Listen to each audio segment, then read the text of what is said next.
کسی علاقے میں ایک نیک بابا جی رہتے تھے۔ غریبوں اور ضرورت مندوں کی مدد کرنا ان کی عادت میں شامل تھا، لیکن مدد کرنے کا طریقہ بڑا ہی انٹرسٹنگ تھا۔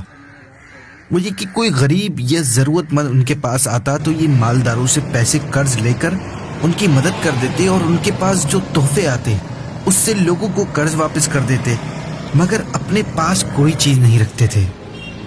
آخری عمر میں وہ ایک بار بیمار ہوئے تو جن لوگوں سے انہوں نے لون لیے تھے وہ آ کر پیسے مانگنے لگے، جو کہ 400 دینار بنتی تھی۔ سب اداس ہیں، مگر وہ اللہ کا نیک بندہ بڑے اطمینان سے بیٹھا ہوا تھا کہ باہر گلی سے ایک آواز آئی۔ حلوے والے بابا جی نے ایک بندے سے کہا کہ جاؤ اس سے سارے حلوے کا سودا کر کے سارا حلوہ لے آؤ اور ان قرض خواہوں کو کھلاؤ، کیونکہ یہ ہمارے مہمان ہیں اور ان کی مہمان نوازی بھی ضروری ہے۔ سب کو حلوہ کھلا دیا گیا تو حلوہ بیچنے والے بچے نے حلوے کا آدھا دینار مانگا۔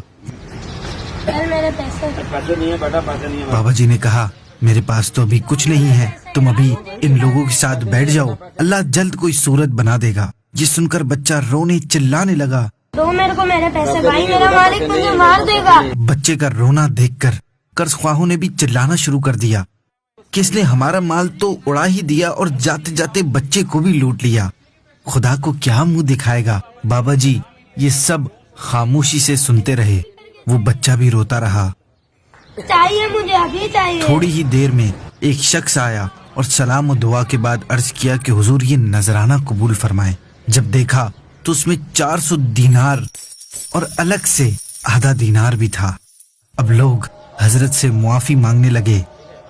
بابا جی نے سب کو معاف کر دیا اور کہا میں تو اللہ پاک سے مسلسل دعا مانگ رہا تھا، مگر اللہ کی رحمت کا دریا اس لڑکے کے رونے اور تڑپنے کے سبب جوش میں آیا اور تم سب پر بھی رب کی عنایت ہو گئی۔ اگر آپ بھی کسی کام کے ہو جانے کی خواہش رکھتے ہیں تو اپنے رب سے فریاد میں سچی تڑپ پیدا کریں، کیونکہ رب ہی فرماتا ہے ادعوا ربکم تضرعا وخفیہ، اپنے رب سے دعا کرو گڑ گڑاتے اور آہستہ، پھر دیکھیں کتنے جلدی آپ کے کام پورے ہوتے ہیں۔